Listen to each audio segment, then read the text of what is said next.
Hello, everyone. Good morning, good afternoon, good evening, depending on where you are in the world. My name is Ligia Chiari, and I will be hosting this webinar today.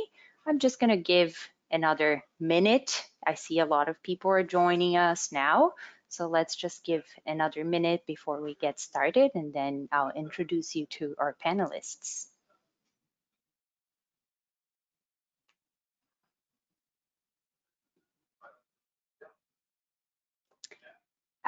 Can I please see a show of hands if you can hear me? So if you can just use the raise hand button, just so I can, okay, I see some hands coming up. Thank you so much.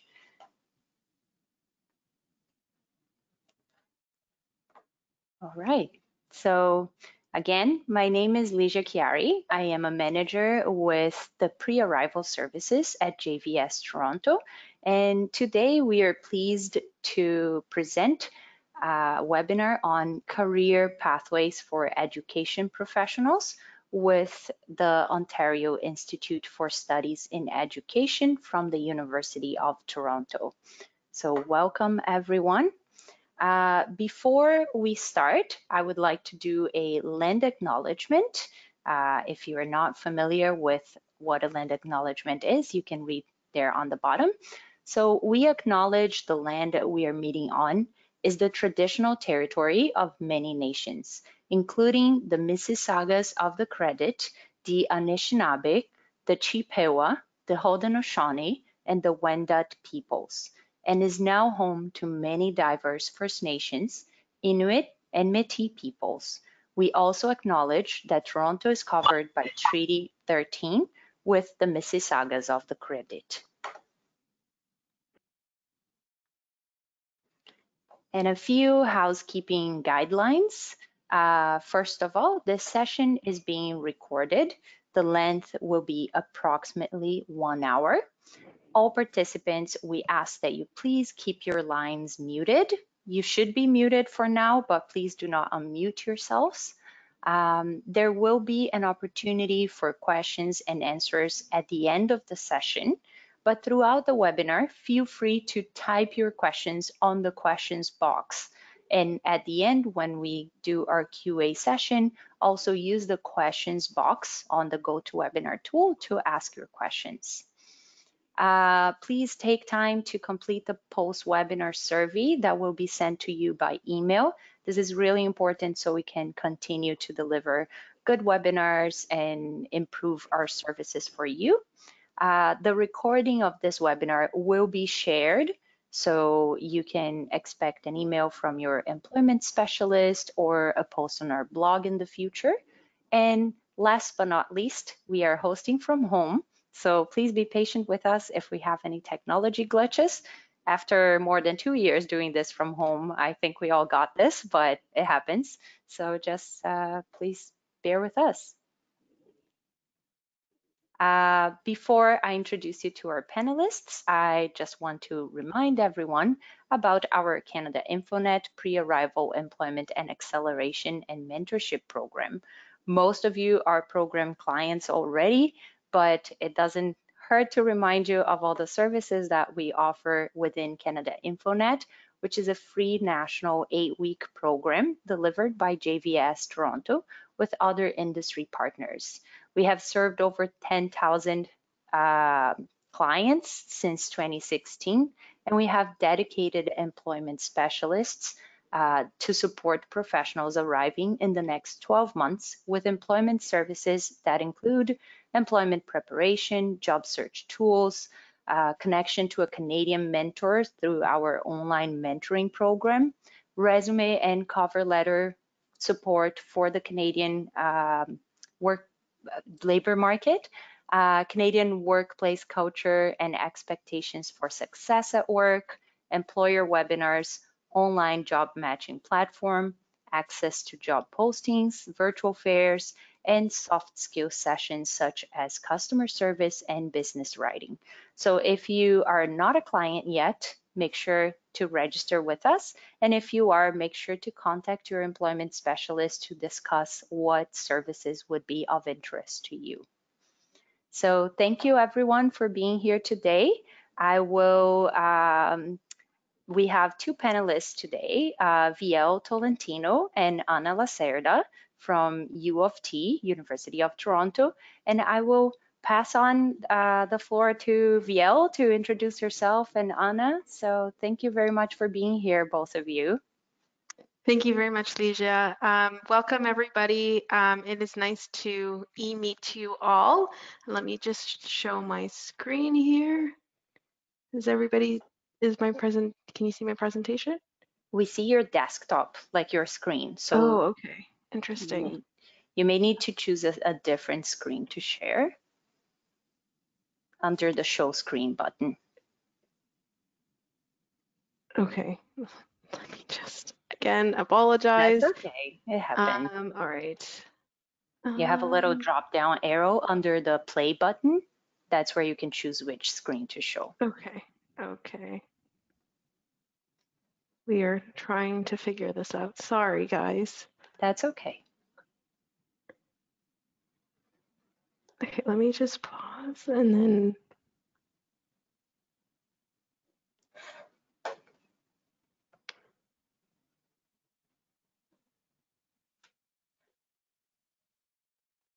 Oh no. If you can't, I can share it from my end. Sure. Yeah, that would be great. I think that would be better. No worries. Okay, so let me take over again. I'm glad I said to bear with us. Thank you, everyone.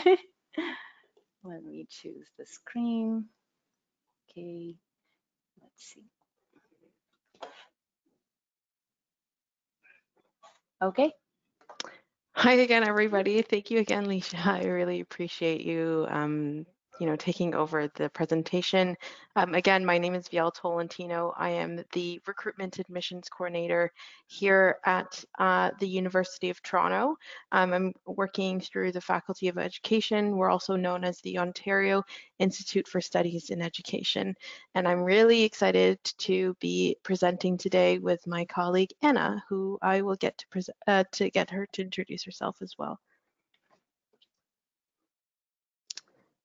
Okay, great. So we have our traditional land acknowledgement as well. We wish to acknowledge this land on which the University of Toronto operates on. For thousands of years, it has been the traditional land of the Huron-Wendat, the Seneca, and the Mississaugas of the Credit.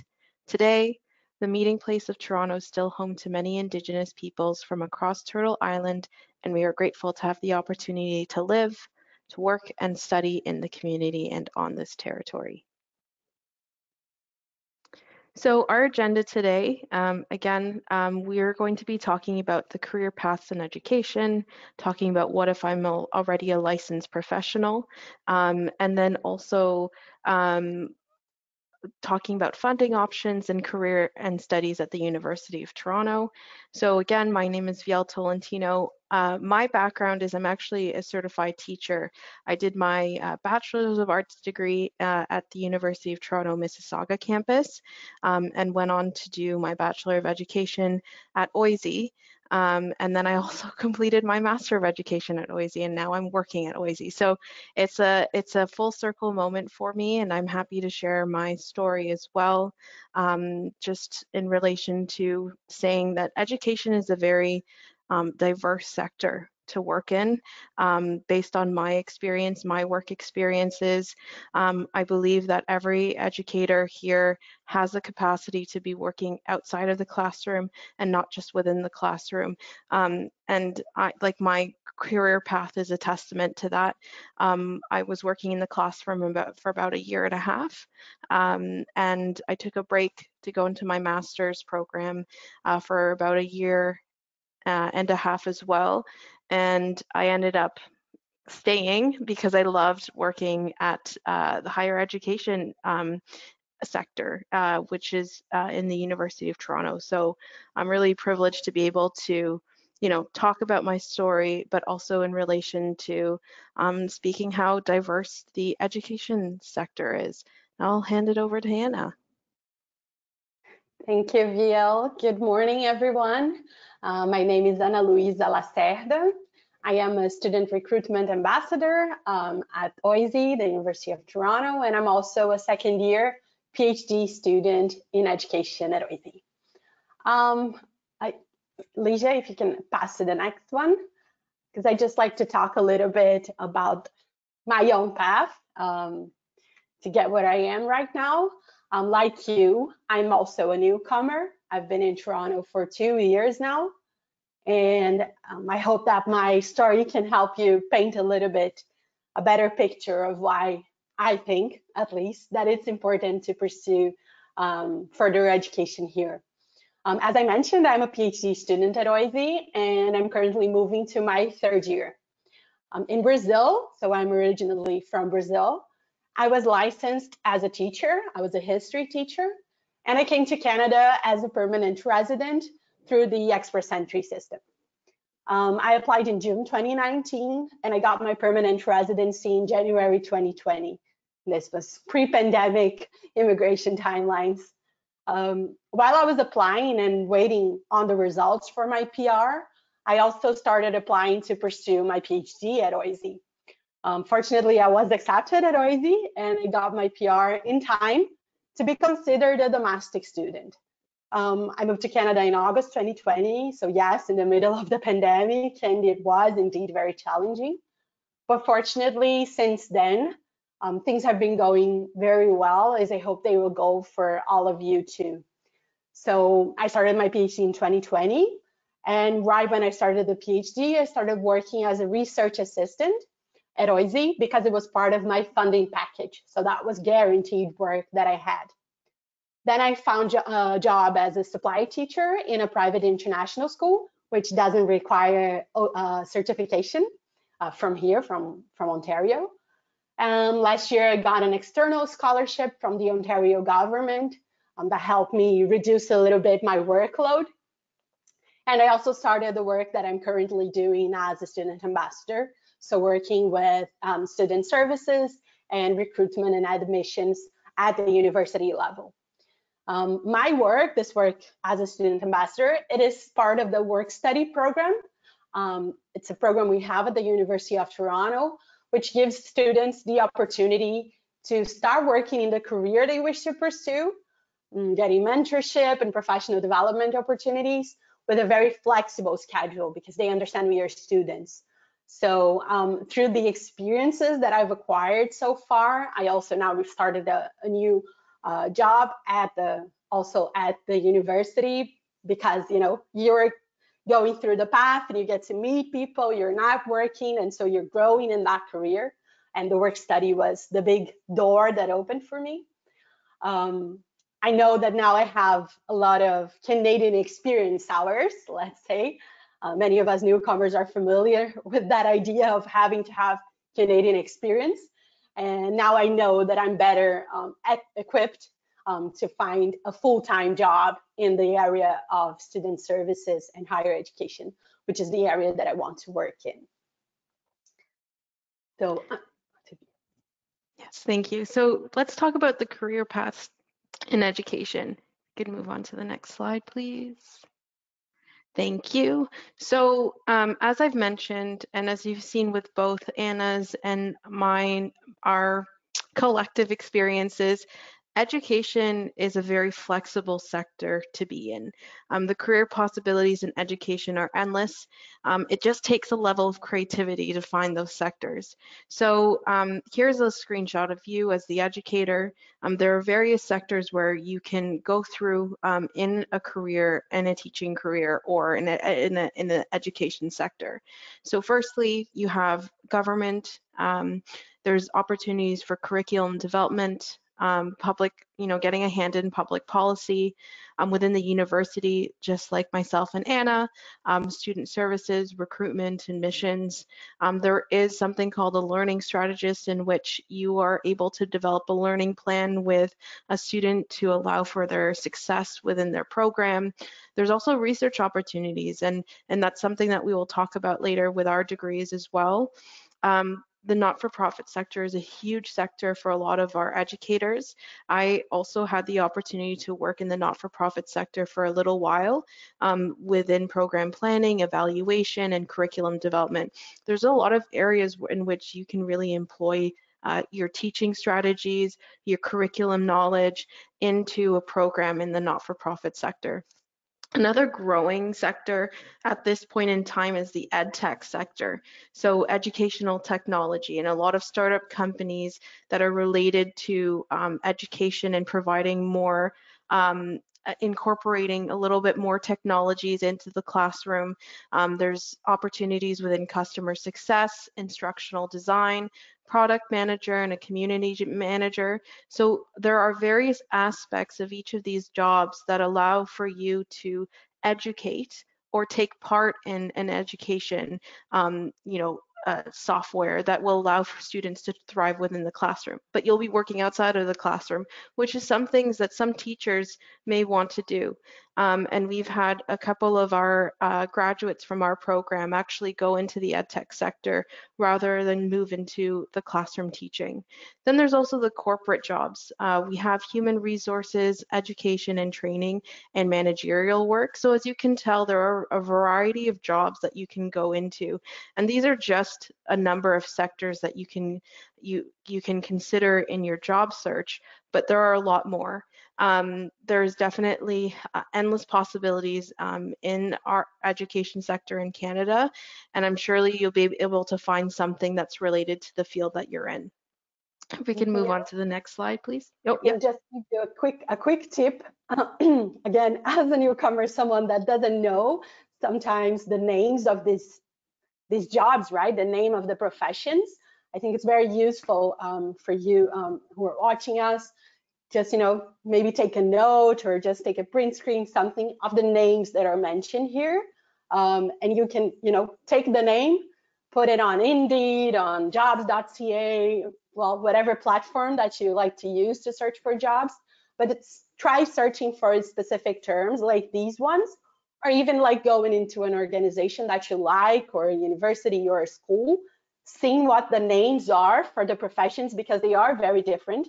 In relation to our home countries.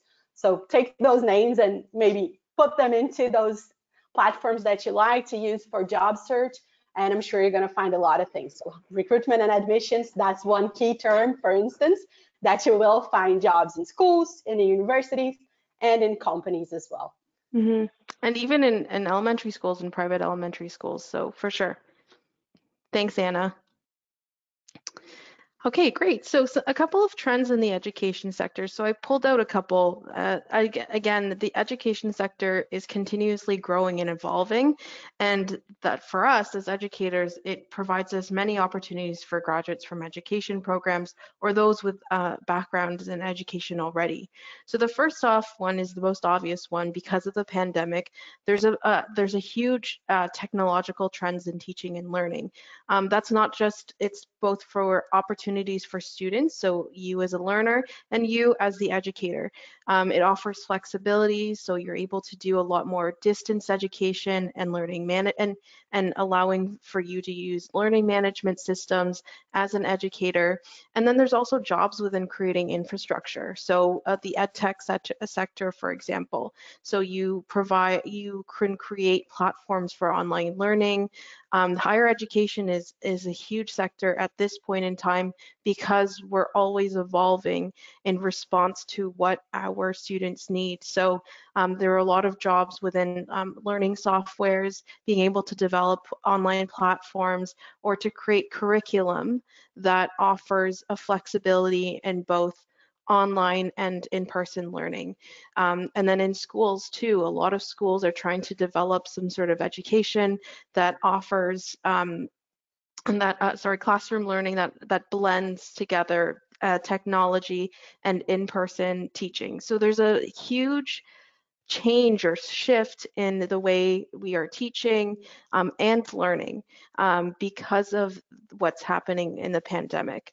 Now, another thing is soft skills training. So with the rise of technology, there is a lack of being able to develop your soft skills because some of the programs or some of the learning that you get online, you don't actually develop those soft skills. So there's an opportunity for educators to provide those services. So soft skills, what I mean by that are critical thinking, problem solving, people management, creativity. So it's not as often found online environments, but that's something to consider as a teacher. So if you're, if you're running a course, or if you're running some sort of workshop, keeping those things in mind will allow your students to really thrive and develop those skills in order for them to be leaders in education or in other sectors. And we need people or employees to create these spaces and to allow for consultation on how to develop these skills. So that's another thing that is a trend in the education sector. The next one is facilitating learning versus teaching. Back then, we used to teach. It used to be us being able to provide the information, provide the lessons, but now it's a co-learning experience. We're working with technology, shorter attention spans than our students, and so educators have to accommodate that. So within classroom teaching these days, the classroom teaching, and you might see this with yourself or even with your children or nephews and nieces, there's a different way of learning now, and this is mildly due to a shift in the way we see the student as a learner, and how they are looking at the world. So for example, our kindergarten program that start in Ontario, the kindergarten program in Ontario implemented something called play-based learning, so learning through play. You can tell the difference with, you're not really teaching them, you're allowing them to play and explore while learning at the same time. It may not look like learning, but it is learning. There is a process. And then there's inquiry. So the inquiry-based curriculums, if you look at the Ontario curriculum, a lot of it is inquiry-based, for example, social sciences. So there's opportunities for the students to work through a certain subject and really develop their skills, their learning skills, and it's just you as a teacher to provide those resources and those skills and for them to work on it independently. So it's a little blend of both teaching and learning at the same time. So that's something that to consider when you're going into the education sector. And then lifelong learning. Lifelong learning is one of the things that a lot of our educators know about. It's in our standards of practice within the Ontario College of Teachers. So it's this continuation of professional skills development. So a continuous, taking on certificates, courses, degrees, allowing you to keep moving up. In response to the changes in the jobs that you want. A lot of the jobs now require certification, so being able to be flexible. And the great thing is now that there's a lot of certificates that you're able to acquire online. So like free courses through LinkedIn Learning. We also have, I think, Coursera. There's a lot. There's also things called moots, I believe. So it's free, sometimes free certificate programs that you can really acquire. And again, this adds to your resume. This adds to your portfolio for later on. If you could change to the next slide, please. Thank you. So how do you diversify your career portfolio? The first thing that you want to do is identify your soft skills versus hard skills. So as I've mentioned, soft skills is like something like your personality, your attitude, flexibility, motivation, and your manner. Hard skills are your professional designation, familiarity with specific software, language knowledge, your degrees. So you have to identify both before you look for your job. Kind of take a step back and identify both skills that you have. And then once you do that, you want to identify the potential industries that you want to work with. So with your skills, your qualifications, and your experiences in mind, think about what you have to offer in these sectors. What are your transferable skills? What are some skills that you have that you can use somewhere? This is something that I had to do when I was considering leaving the teaching profession. So I said, I had communication skills, I have public speaking skills. Where can I go that will allow me to thrive outside of the classroom? So trying to find areas, and I really lean towards higher education because it's part of the education sector, but with a different audience. But it does allow me to be outside of the classroom, but also to do the teaching, the informal teaching that I'm able to do that I need to have, right? And so this is some of the thought processes that I've had when I was, considering a job shift. So you also want to search through databases such as LinkedIn, Charity Village, and other company websites like AngelList and Prospect are two big ones for the edtech sector if you're looking into startup companies. And then the last one is to network. LinkedIn is your best friend. There's a load, it doesn't have to be even an OISE alumni, but educators as well as people in the sector that you're wanting to work with. There's no harm in connecting with someone on LinkedIn and just, in your invitation, indicating, hi, I'm interested in working in this sector. How did you get into your line of work? Or even inviting them for a coffee chat or a Zoom chat really does help. I've actually had many calls and many conversations with folks from LinkedIn, and they've been able to, based on my advice and the advice that they receive from other folks on LinkedIn, they were able to find a job that they were able to, that they were looking at. So really take the time and network. And there are various network opportunities, not just LinkedIn. There are, as we go into in-person events, there's a lot of networking events that should be available. If we could just get to the next slide, please. Thank you. Okay, so now that you know some of the possibilities that you have to build your career in education here, you might be wondering, what if you already have an international license? So for instance, as a teacher, you're licensed in your home country to be your teacher. You can go to the next, please.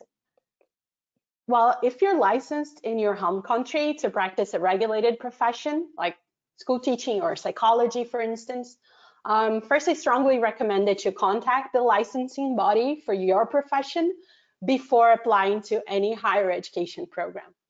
Then you see if you're able to maybe get your license without having to go to school again, or if you need some sort of training and what sort of training to get licensed in the province that you're living in. So for example, here in Ontario, the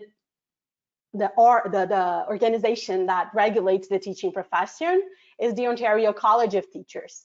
And they have a pre-assessment page online for internationally trained teachers, where you can get like a recommendation on whether you'd be certified here or not.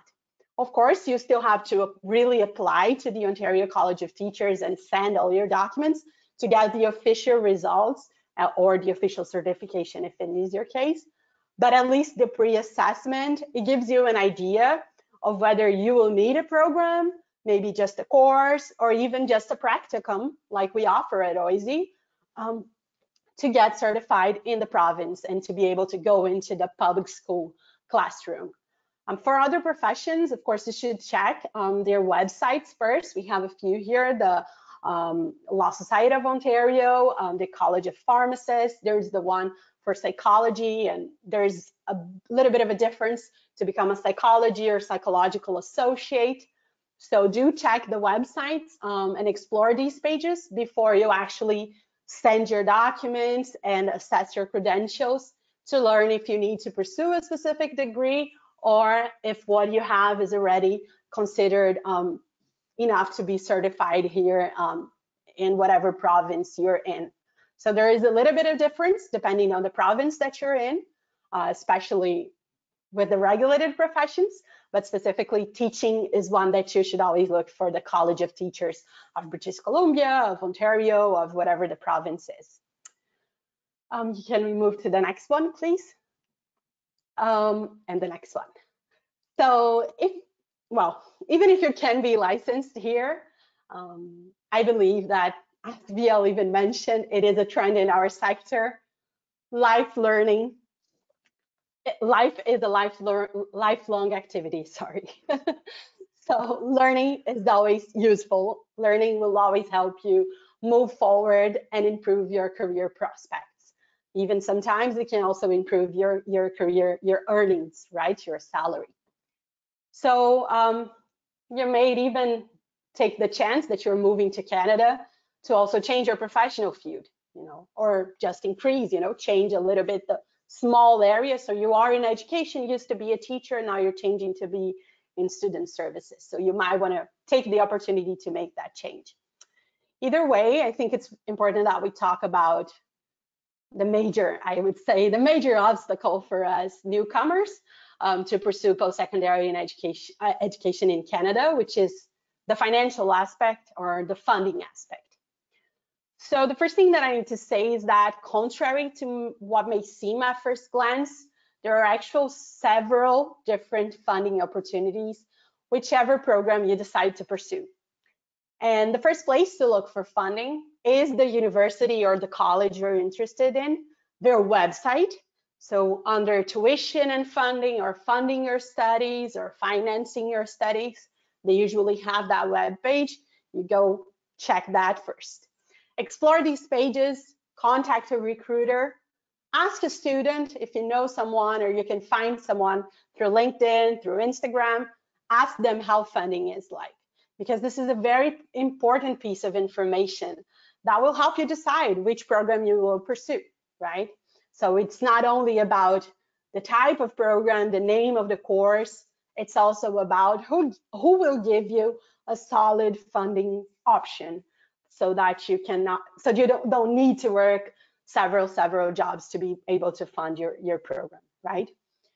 So at your institution level, in the university or your college, funding will vary according to three things. First, your status. So if you're a domestic student, meaning a PR, a citizen, or a refugee, or maybe an international student, meaning someone that has a student visa. This will change a little bit the opportunities that you have for funding. The second thing that will affect your funding is your degree type. So not your specific course, it doesn't matter if it's like business or education. No, it's more about the degree. So if you're doing a diploma or a certificate, which is usually programs that last 1 to 2 years, they're usually more practice oriented. They don't have research components. They're offered both at universities and colleges. These programs, diplomas and certificates, it's very rare that they offer significant amounts of financial aid, okay?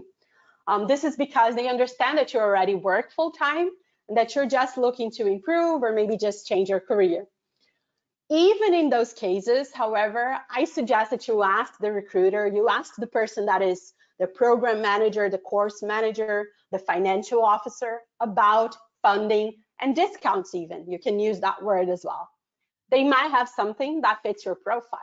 So for instance, I once was interested in a short diploma program that was like 4 or 5 months. It was completely online program, very like career oriented. And I asked the recruiter, what can you offer me in terms of funding? Because I am a student, I am a newcomer, et cetera, et cetera. And they actually had a $600 discount on a tuition of $2,000. So even though it's not all of the tuition, it is a significant help. Different, however, from these diploma programs and these certificates, degree programs, which are like master's and PhD programs, bachelor's programs, you have more options of funding.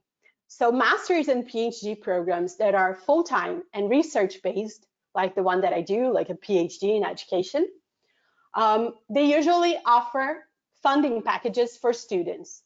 So for instance, as a full-time PhD student at OISE, you will receive an amount that covers your tuition, and you have more income, right? Not only that tuition, kind of almost of an exemption, because you don't even see that money. You'll also get an income that you actually get to use, right? From guaranteed work positions. At OISE, this includes research assistantships, graduate assistantships, or teaching assistantships. These are all very flexible hours, type of work, because again, it is a work that is connected to the fact that you are a student. So they usually have a high rate of pay per hour, but they have very little hours.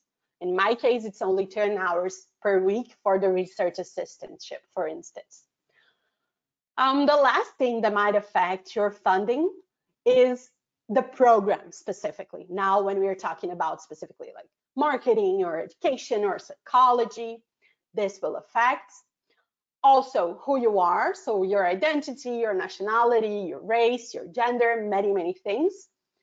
And also, if you're in a research-based program, the type of work that you're doing, the type of research that you're doing. So we have, for instance, at OISE, we have one award that is specifically for people that are researching urban education, so schools in urban settings, urban populations, etc. Again, going back to the identity and also program, at OISE, for instance, the Master of Teaching students, so the students that are training to become certified teachers here in Ontario, they have some funding options like the Black Educators Bursary from the Elementary Teachers Federation of Ontario. It's a very significant source of funding. It covers your tuition completely, so it's a very interesting opportunity. For U of T, for the University of Toronto, there are several opportunities like this for awards, for scholarships and bursaries. And I do invite you to check our Awards Explorer tool to find which funding options would fit your case. Again, a little bit of a vocabulary and search tip that I learned, by adapting to this new context is to always search for scholarships, bursaries, and awards on your institution website, and also just generally on Google, right?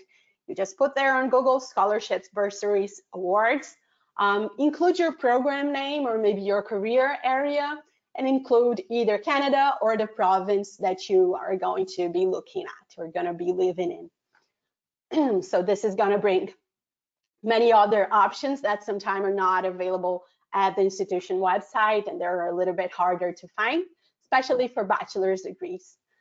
Outside of your institution, so in that case where you would find in Google, there are also some funding options, including scholarships from the provincial and from the federal government. Like here in Ontario, you have the Ontario Graduate Scholarship. They have modalities both for international students and for PRs. Nationally, you have the tri-agency scholarships and the Vanier scholarships. The Vanier is a very, very, very competitive scholarship, but it is $50,000 per year, so that's a very good amount of money. And also from foundations, like private companies or foundations, they also tend to fund scholarships. So the MasterCard Foundation, for example, has a scholarship for sub-Saharan African students. That scholarship works at U of T, so we are part of that. So if you have that, you can apply to a program at U of T. As a last resort, I always say that it is a last resort because no one wants to consider financing their study as the first choice, right? But there is also student credit, and I know some of you might have heard about, oh, student debit, people have large debits. Here in Canada, it is a little bit different than the situation in the United States. So here, the interest rates, they're a lot lower than over there. So people generally do not have very large debt after taking a loan. So you can apply for your provincial. For instance, here in Ontario, it's the OSAP, the funding program, where you can take a loan, and you can also take bursaries that you don't have to pay back to the government. So you're going to do the whole process, and then you're going to get that information of how much is a loan, how much is a bursary. There's also loans from banks specific to education, and there's also micro-credentialing loans offered both through OSAP here in Ontario and through some community agencies. So just in general, just to say that I know this is very complicated, I gave you a lot of information, right?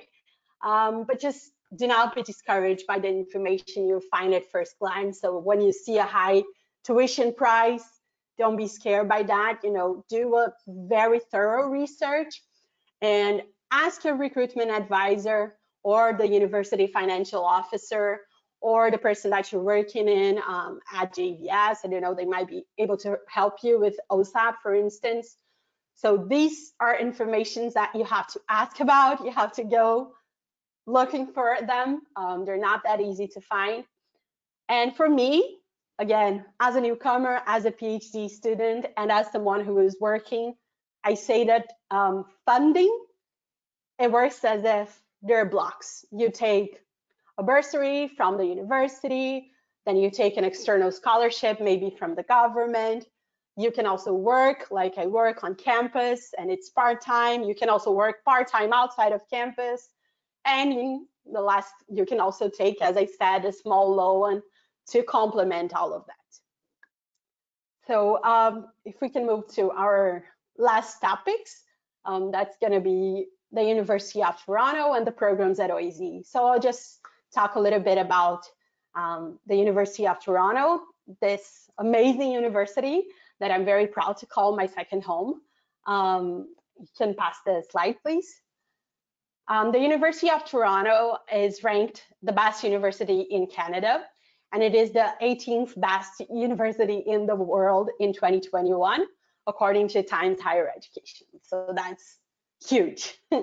We have 3 campuses, U of T St. George, which is in downtown Toronto, the University of Toronto, Mississauga, or UTM in Mississauga, and the UTSC, the University of Toronto in Scarborough. Scarborough is also inside Toronto, but it's on the other side of downtown. On the 3 campuses, there are over 700 programs being offered.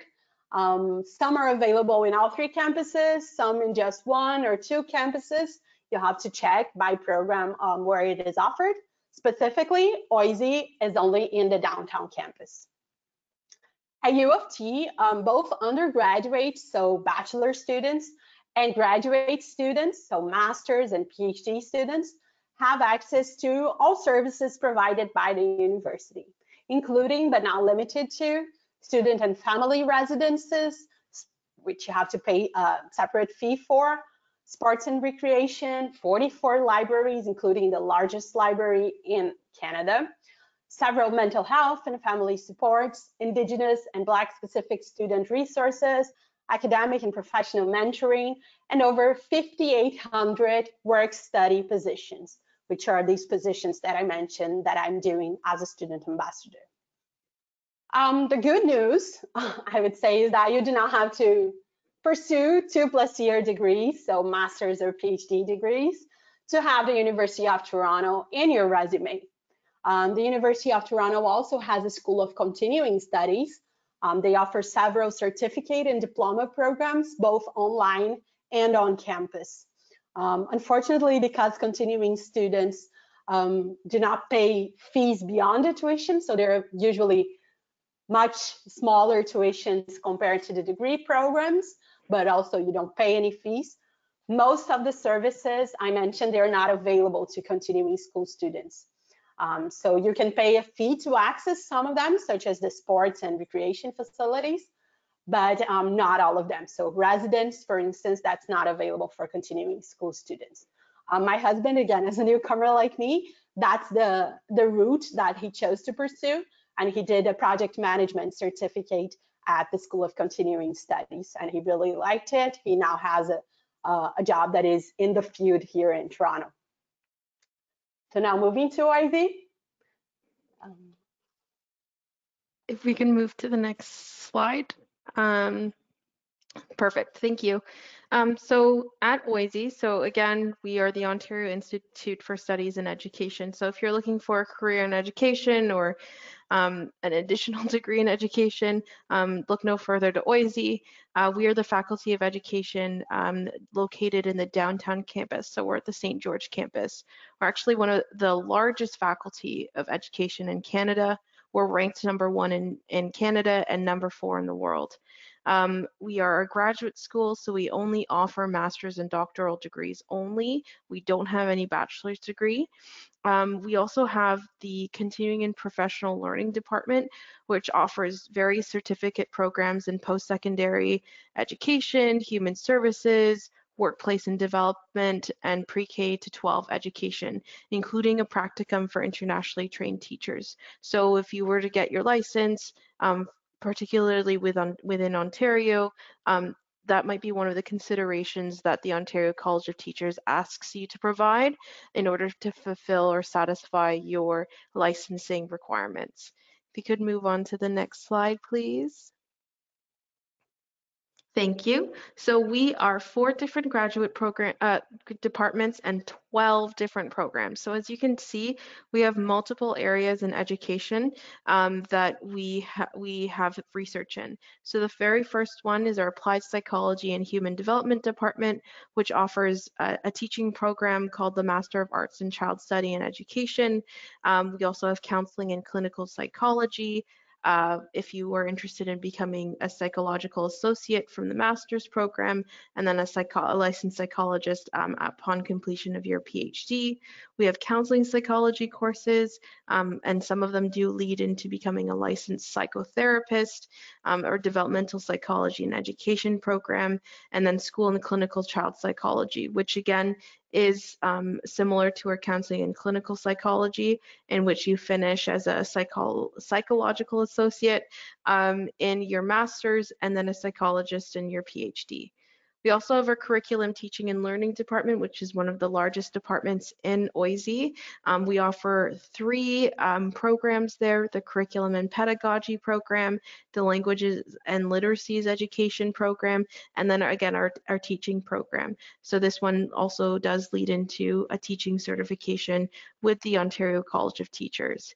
Now, if you're looking more so of like an overall perspective and going into from like K to 12 K to post-secondary education, we also offer our department in leadership, higher and adult education offers a variety of programs in educational leadership and policy. If you're interested in the higher education sector, we also have a higher education program, and then adult education and community development. Then we have our smallest one, but it's a very powerful department, our social justice education program. And we offer it as a Master of Arts, a Master of Education, a PhD, and an EdD. So a variety of ways, and we'll talk about our degree offerings in the next slide. If we can move to the next slide, please. Thank you. So we have a variety of degrees, as I've mentioned. We have 3 streams: our research stream, our professional stream, and our teacher education stream. So our research stream, we offer the Master of Arts program and the Doctor of Philosophy, so our PhD programs. So if you're wishing to pursue advanced research and academic and practical work and working towards a thesis, this is the program that you should take. The Master of Arts program is offered on a part-time as well as a full-time basis, and the Doctor of Philosophy is offered as a full-time and flex-time offering. We also have the professional stream, so if you're looking more so to just take courses but allow yourself for the professional development of your current career, or if you're going into a new one, the Master of Education program and the Doctor of Education program will allow you to do both. And again, you're not doing a thesis work. For the Master of Education, you can do just coursework, and then for the Doctor of Education, you're doing a research project related to your practice or what you're interested in. And then there's your teacher education program. So if you're interested in becoming an educator, there's 2 that we offer, the Master of Teaching program and the Master of Arts in Child Study Education. They both will give you a teaching degree and teacher's qualification from the Ontario College of Teachers. If we can move to the next slide, please. Thank you. So our application timeline for most full-time and full-time PhDs, we recently, like that was last year, but we have our it's similar to this year. Our deadline will be November 15th, 2022. Our other programs, such as our MT, part-time, and flex-time programs, typically close later on after November 15th and usually end up closing sometime end of June or end of May, somewhere in late summer. And then applications for the following year are opening soon, actually, so late September, early October. So right now is a really great time to connect and start to prepare soon. And we only have one program start date, which is in the fall. If we can move to the next slide, please. So the online application, again, is through the School of Graduate Studies. The link is there above if you would like to take a screenshot. And then the online application system is where you input all your relevant info, provide your referee info, pay your application fee, which is, I think, changed this year, so it's $235, and you're able to select up to 3 programs. You'll also be able to upload any of your supporting documents that you're required to submit. And then our next slide, please. Thank you. Anna, did you want to talk Sure. about this one quickly? Okay. Yeah, and if you want to, of course, this is a lot of requirements for the application for the admissions, right? There are lots of documents that you need to submit. If you use social media, if you use Instagram, please do follow us and at OISE Voices. I have shared over there a lot of tips and advice just generally for your admissions and also in terms of funding. So you're going to find a little bit of help on how to write, to answer your faculty questions, your resume that you need to submit. So all of these documents, you can follow us on OISE Voices. You also see a little bit of our campus live. What is it like to be an OISE student? And we also have the Facebook /oise.orss. This is more of a formal channel where they put a lot of, the deadlines that are coming. And you can also directly email us. If you don't use social media, you can email us to oise.ambassadors@utoronto.ca. This is going to go to me or to one of my colleagues who are also students at OISE, and we're going to be able to answer you specifically about campus life, the student experience, and things like that. But if you want specifically to connect to a recruiter, then it's the next slide, please. Yes. Okay, so any admissions related questions, if you're already an applicant, please connect with us at admissions.oise@utoronto.ca. If you'd like to connect with myself or one of the other recruiters, please message come to oise@utoronto.ca.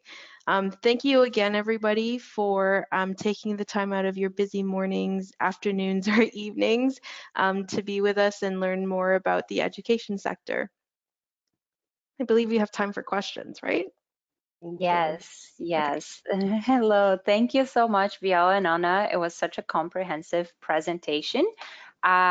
We do have about 7 minutes for questions, but if you're okay and we need to go a little bit past that, I'm okay with that as well. Just let me know. I might have to go at 11 just because I have another presentation. Absolutely. Let's jump Okay, right into it then. So we have quite a few questions, and please, everyone in the audience, you can send your questions in the questions box, like we said. So let me get started here.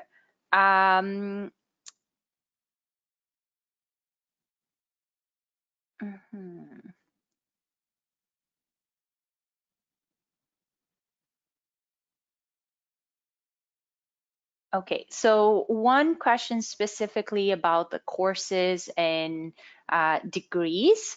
So are the courses or degree programs offered online to everyone, even in different provinces of Canada?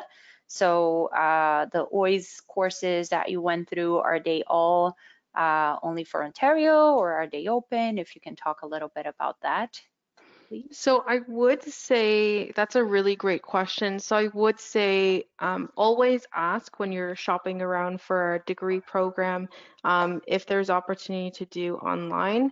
From what I have experienced, a lot of our courses do offer some online component. Again, it's dependent on the program that you're taking.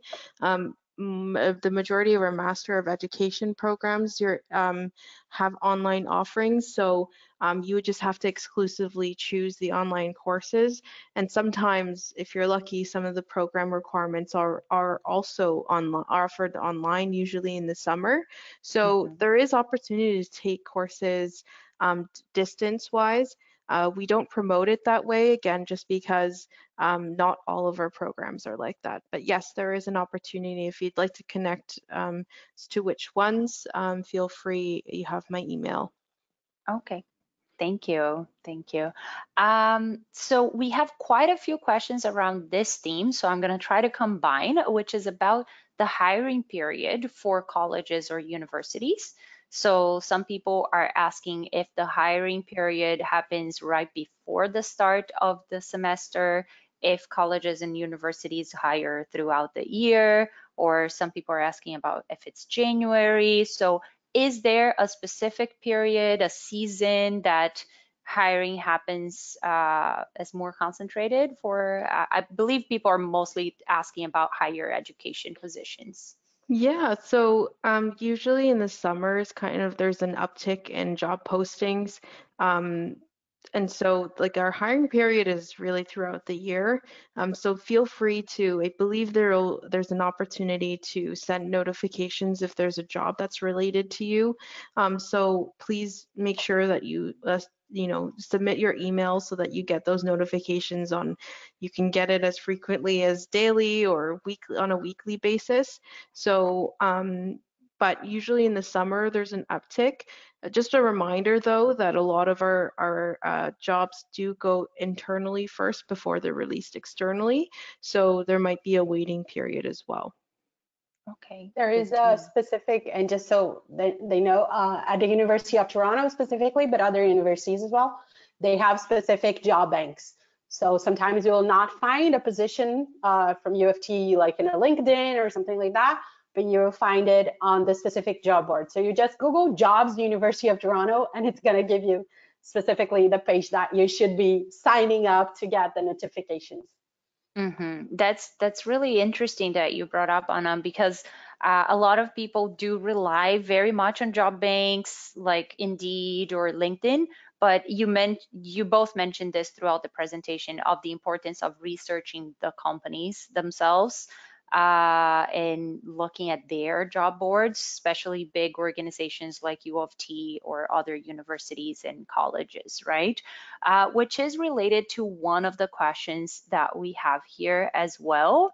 If you can talk more about what opportunities exist in online teaching and training in Canada. I thought it was really interesting, that slide where you had some job titles. If you can give any other tips on how to find these opportunities, how to find these job titles, I think that's what people are looking for on this question. So one thing that I would suggest is sometimes it's difficult to find something that you're looking for and applying to it directly. So Mm-hmm. maybe that you have to volunteer or take on a different opportunity within the company that you want to work in. So really, and then network from within. Also networking with, if you're looking for an online educator or if you're looking for an ed tech company, find someone on LinkedIn and connect with them as to how to get those types of opportunities and what sorts of things do they require. So have a list of questions when you connect with someone to make sure that all your questions are asked and you have a sense of the sector that you're going into. But yes, the university, like even within the School of Continuing Studies, continually looks for instructors that have have a background in teaching and an industry experience to teach some of their courses. And same with colleges too. Sometimes with colleges, it's like a master's degree plus industry experience. So really looking into, again, the job boards and networking will really help you. And then again, like really just asking the questions that you need to ask and network with your growing network. Thank you, And also Viel. one suggestion, more related to, not necessarily it's going to be online, but just supply teaching specifically. As I said right in the beginning, usually private schools here, specifically Ontario, I don't know about other provinces, but I imagine it will be similar because private schools are private, right? They're not public schools. You usually do not have to have a certification as a teacher from the province you're in. So they will take you if you have like a license from another country or another province. And one way to find those jobs is not actually finding, but asking.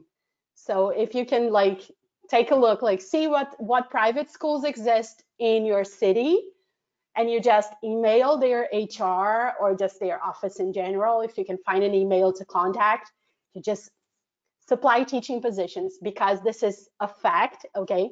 Even now with the pandemic being almost over, there are still opportunities because several teachers have retired, have left the profession during the pandemic, and they're looking for supply teachers. So this school that I work in, I think they have like 15 supply teachers just for high school, and we're always on rotation. So this is a very good place for you to start. And also, even though you're just doing supply work, you're also already networking, and maybe you can find other types of positions in that type of school.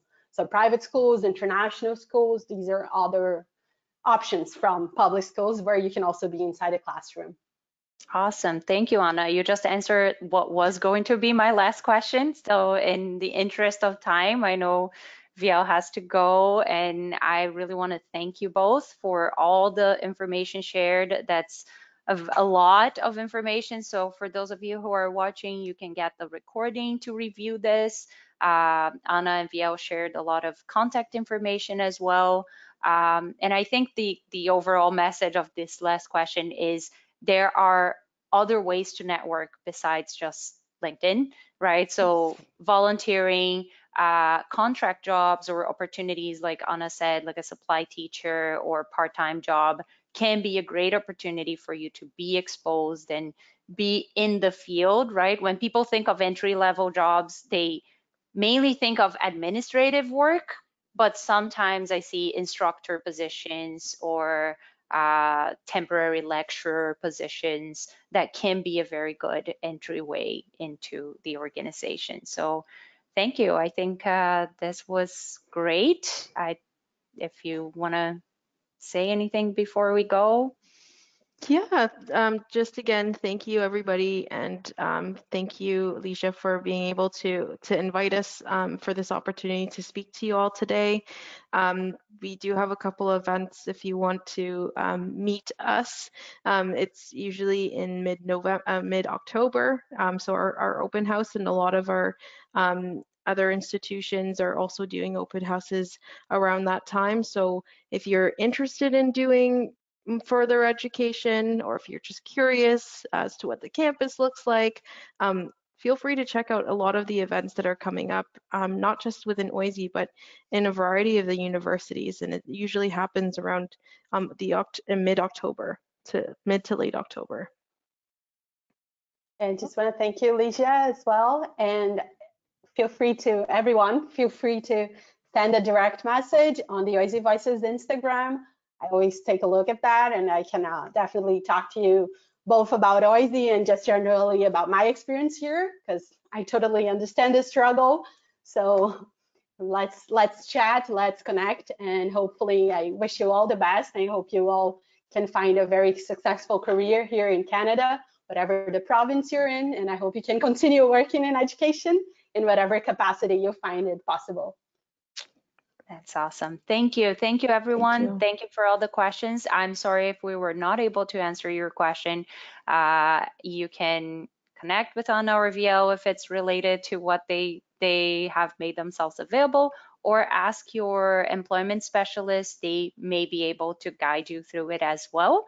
Thank you, everyone. Have a good rest of your day or evening. Bye-bye. All right. Thanks, everybody. Thank Bye. you.